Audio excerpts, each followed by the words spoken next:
Eu não tenho diploma universitário, mas eu fui o primeiro de uma família de 8 irmãos a ter um curso técnico. Por conta desse curso técnico, eu fui o primeiro a ganhar bem mais que o salário mínimo. Eu fui o primeiro a ter uma televisão. Eu fui o primeiro a ter um carro. Eu fui o primeiro a ter uma casa própria. Por conta disso, eu fui trabalhar numa fábrica melhor, que era a Vilares. Por conta disso, eu entrei no sindicato. Por conta disso, eu criei o partido. Por conta disso, eu virei presidente da República. Tudo isso pode acontecer com vocês. Ou pode acontecer muito mais. Não tem limite para a gente conquistar as coisas que a gente pode conquistar. Antes da gente criar o ProUni, criar o FIES, criar o REUNI, criar a Escola Técnica, criar o Ciências Sem Fronteira, criar o Pronatec, a gente já sabia, não precisava ninguém dizer. Quando nascia uma criança, a gente já sabia se aquele ia ser doutor ou se aquele ia ser um peão de fábrica. Que a única coisa que a gente não escolhe é ser peão, né? Você não escolhe, só tem aquilo para fazer, você vai fazer aquilo, né? Então, eu acho que nós demos um passo extremamente importante e vocês são parte, sabe, desse sucesso. Aliás, vocês são uma razão do sucesso, porque se vocês não tivessem acreditado e não tivessem entrado, a gente não teria, quem sabe, essa reunião de hoje. Toda vez que as pessoas perguntam qual é a grande obra de um governo, eu sempre digo que o grande legado que a gente deixa para as pessoas, para um país, é a relação que a gente consegue estabelecer com a sociedade.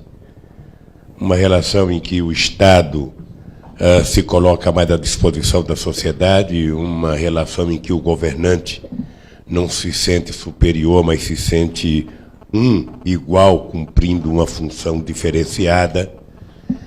Mas, sobretudo, o grande legado é aquilo que a gente consiga fazer do ponto de vista da formação das pessoas.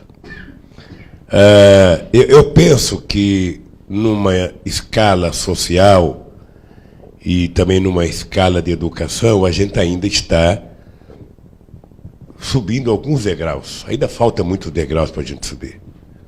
Eu lembro que, quando nós criamos o PAC da Ciência e Tecnologia, foi a primeira vez que nós conseguimos criar unanimidade na área de Ciência e Tecnologia, porque nós colocamos 41 bilhões de reais numa parceria com todas as empresas públicas e com todos os ministérios envolvidos, e conseguimos criar um mecanismo em que a sociedade, sabe, acadêmica, é que ajudou a gastar esse dinheiro, ou seja, ajudou a dizer o que a gente poderia fazer de investimento nesse país. Isso provou que não existe nada que não seja possível ser feito quando as pessoas querem fazer e quando quem governa quer fazer. Acho que o investimento na educação não tem mais volta. Sabe? Não tem mais volta. Não tem mais volta porque a sociedade aprendeu. Hoje, quando a gente chega numa cidade do interior, as pessoas querem, na verdade, a escola técnica, as pessoas querem Pronatec, as pessoas querem universidade. Medicina não era meu sonho. Porque me diziam que, por ser pobre, eu não teria essa capacidade, então eu cresci acreditando nisso, acreditando que medicina era para filho de rico, e não para mim. Quando você me pergunta o que eu quero de futuro, o que eu quero para o meu futuro, eu quero continuar o seu trabalho. Essa é a minha missão. Minha missão é ser uma boa médica de família, minha missão é atender bem a população, mas minha missão também é pensar em política pública, de saúde, que continue dando dignidade para o povo brasileiro. Para eu poder cursar a faculdade, eu tive que fazer estágio de manhã e à tarde. Eu moro em São Vicente e a faculdade era em Santos. E eu não tinha condições financeiras para o ônibus, então eu tinha que ir de bicicleta todo dia de São Vicente para Santos. O problema é que eu tinha que fazer estágio de manhã e à tarde, né? E os estágios eram sempre contramão um do outro. Então eu fazia o mesmo caminho, ida e volta, umas 4, 5, no máximo 6 vezes por dia. Dava uma média de 20 quilômetros, mais ou menos. E o estágio da manhã não tinha nenhum micro-ondas para esquentar a marmita.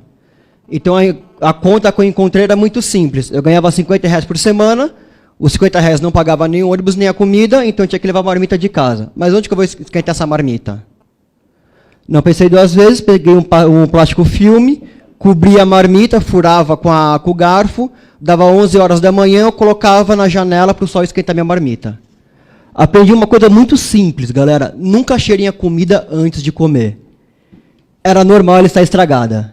Depois de eu ajudar um monte de gente pelo Pronatec, pelo ProUni, eu passei a ser ajudado pelos programas sociais. No caso, o Reúne. Eu faço mestrado em educação pela UFSCar Sorocaba.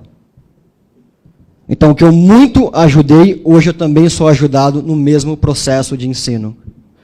Então, quando nós falamos o que é o futuro, como vai ser o futuro, gente, o futuro é hoje. O investimento na educação, a revolução na educação, a revolução social está sendo feita hoje. Só quem já passou por tudo isso, por histórias parecidas com a gente, pode pensar. Pode ser capaz de fazer alguma coisa para aqueles que mais precisam.